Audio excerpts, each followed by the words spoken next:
Discours du chef Seattle.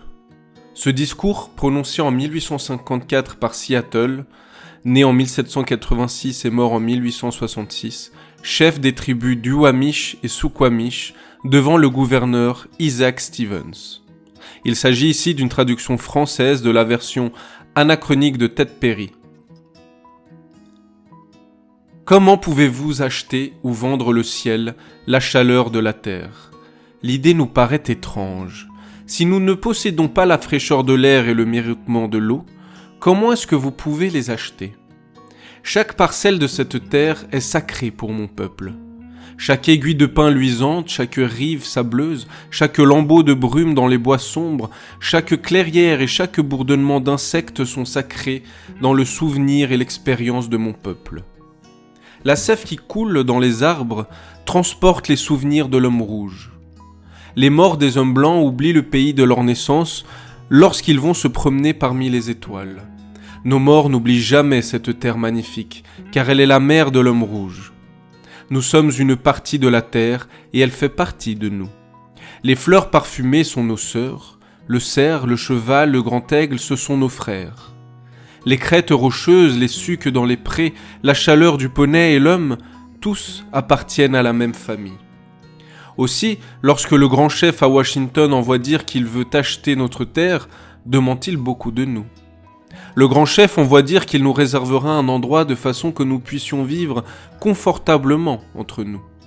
Il sera notre père et nous serons ses enfants. Nous considérons donc votre offre d'acheter notre terre, mais ce ne sera pas facile, car cette terre nous est sacrée. Cette eau scintillante qui coule dans les ruisseaux et les rivières n'est pas seulement de l'eau, mais le sang de nos ancêtres. Si nous vous vendons de la terre, vous devez vous rappeler qu'elle est sacrée et que chaque reflet spectral dans l'eau claire des lacs parle d'événements et de souvenirs de la vie de mon peuple. Le murmure de l'eau est la voix du père de mon père. Les rivières sont nos frères, elles étanchent notre soif. Les rivières portent nos canoës et nourrissent nos enfants. Si nous vous vendons notre terre, vous devez désormais vous rappeler et l'enseigner à vos enfants, que les rivières sont nos frères et les vôtres, et vous devez désormais montrer pour les rivières la tendresse que vous montreriez pour un frère.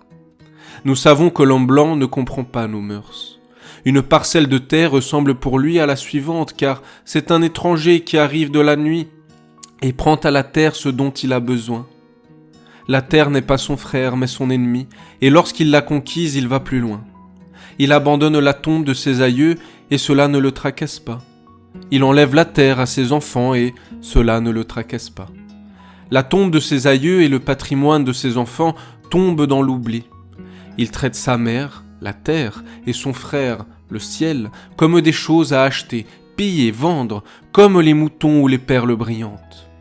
Son appétit dévorera la terre, et ne laissera derrière lui qu'un désert.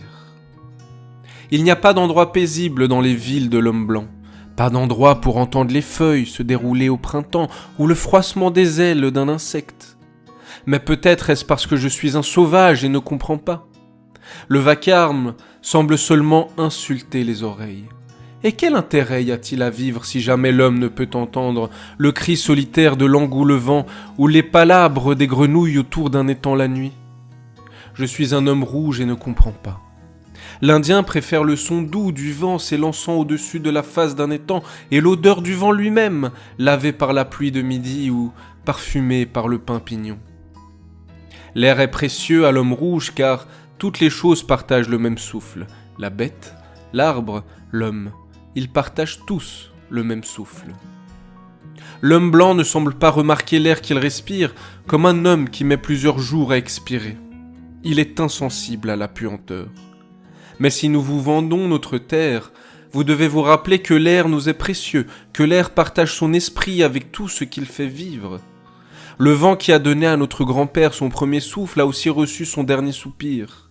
Et si nous vous vendons notre terre, vous devez la garder à part et la tenir pour sacrée, comme un endroit où même l'homme blanc peut aller goûter le vent adouci par les fleurs des prés. Nous considérerons donc votre offre d'acheter notre terre. Mais si nous décidons de l'accepter, j'y mettrai une condition. L'homme blanc devra traiter les bêtes de cette terre comme ses frères. Je suis un sauvage et je ne connais pas d'autre façon de vivre. J'ai vu 1 millier de bisons pourrissant sur la prairie, abandonnés par l'homme blanc qui les avait abattus d'un train qui passait. Je suis un sauvage et ne comprends pas comment le cheval de fer fumant peut être plus important que le bison que nous ne tuons que pour subsister. Qu'est-ce que l'homme sans les bêtes ? Si toutes les bêtes disparaissaient, l'homme mourrait d'une grande solitude de l'esprit, car ce qui arrive aux bêtes arrive bientôt à l'homme. Toutes choses se tiennent. Vous devez apprendre à vos enfants que le sol qu'ils foulent est fait des cendres de nos aïeux, pour qu'ils respectent la terre. Dites à vos enfants qu'elle est enrichie par la vie de notre race. Enseignez à vos enfants ce que nous avons enseigné aux nôtres, que la terre est notre mère. Tout ce qui arrive à la terre arrive aux fils de la terre. Si les hommes crachent sur le sol, ils crachent sur eux-mêmes. Nous savons au moins ceci. La terre n'appartient pas à l'homme. L'homme appartient à la terre. Cela, nous le savons.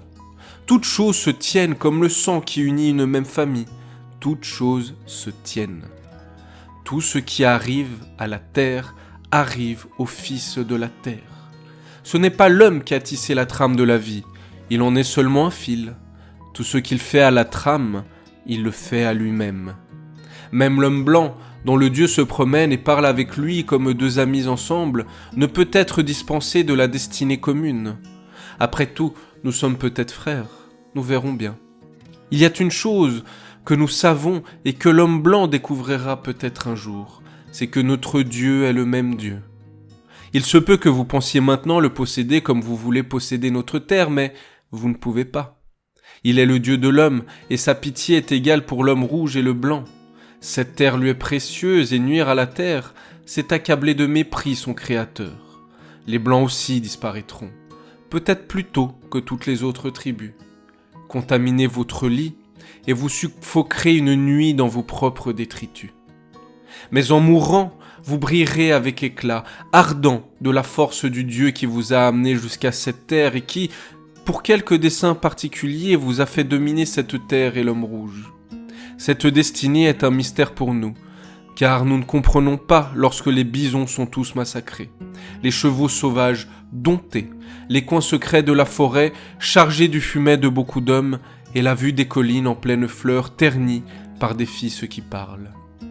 Où est le hallier ? Disparu. Où est l'aigle ?